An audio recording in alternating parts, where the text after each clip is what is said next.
ఇక మరి జూబ్లీ హిల్స్లో ఆయన పెద్ద మనిషి మాగంటి గోపీనాథ్ కాలం చేసి ఇక అప్పుడే ఇక కేసీరావయ్య ఇక మరి సునీతకే ఇస్తే సానుభూతితో ఓట్లు పడతాయి అనేది ఆయన ఆలోచన చేస్తుండు. మరి ఎట్లనే మరి మీ దాంట్లో ఏమైనా కచ్చపెచ్చ వ్యవహారం ఉందా? రేపు జూబ్లీ హిల్స్ ఎన్నికల్లో మీరు పంచాయతీ పెట్టుకొని ఏమైనా పార్టీ ప్రచార తగ్గించుకుంటారా?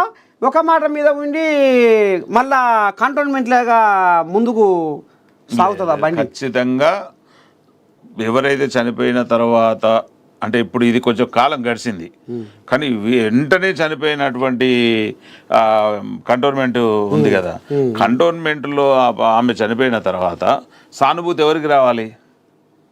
బీఆర్ఎస్ వాళ్ళ కుటుంబ సభ్యులనే పెట్టిరు కదా, వాళ్ళ అక్కడ వాళ్ళకి రావాలి.